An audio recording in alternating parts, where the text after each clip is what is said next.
আলাইকুম আরহামতুল্লাহ। বিশ্ব মানবতা, বিশ্ব মুসলিম, বিশ্ব ইমানদার মুমিন মুসলমান, আজ দিন ইসলাম নিখুঁত, নির্ভুল এবং বিশ্ব মানবতার কল্যাণে একমাত্র শান্তি, মুক্তি ও জান্নাতের উপায়। দিন ইসলাম বিতর্কিত নয়, বিব্রত নয়, কিন্তু ব্যক্তি বিতর্কিত, বিভ্রান্তির মধ্যে আছে ব্যক্তি, দিন ইসলাম নয়।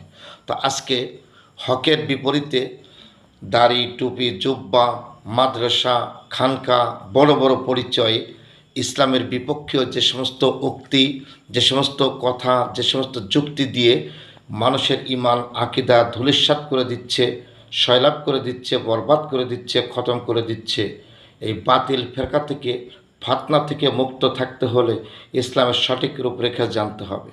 নবী রাসূল, সাহাবায়ে কিরাম, আউলিয়ায়ে কিরাম, এদের ধারাবাহিকতায় দিন ইসলামের উপরে হক, ইস্তেকামাত এবং সফল কারামত প্রকাশিত যারা, তারাই একমাত্র অলি আউলিয়াগণ।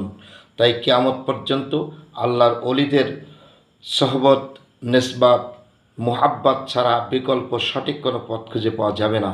এ বাংলাদেশ অলি আউলিয়াদের বাংলাদেশ, এ বাংলাদেশ হাক্কানি পীর মুর্শিদগণের বাংলাদেশ, এ বাংলাদেশ মুজাদ্দিদুজ জামান আবু বকর সিদ্দিক আল কুরাইশি ফুরফুরাবি রহিমাহুল্লাহ পীর মাশায়েখগণের এই বাংলাদেশ ইসলাম প্রতিষ্ঠার ভূমিকা যুগ যুগ ধরে, শত বছর ধরে, শত শত বছর ধরে এদেশে ইসলামের আলোবাতি জ্বালিয়েছে ফুরফুরা শরীফ।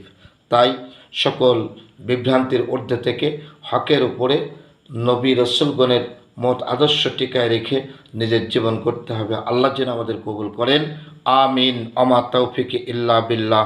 আসসালামু আলাইকুম ওয়া রাহমাতুল্লাহ।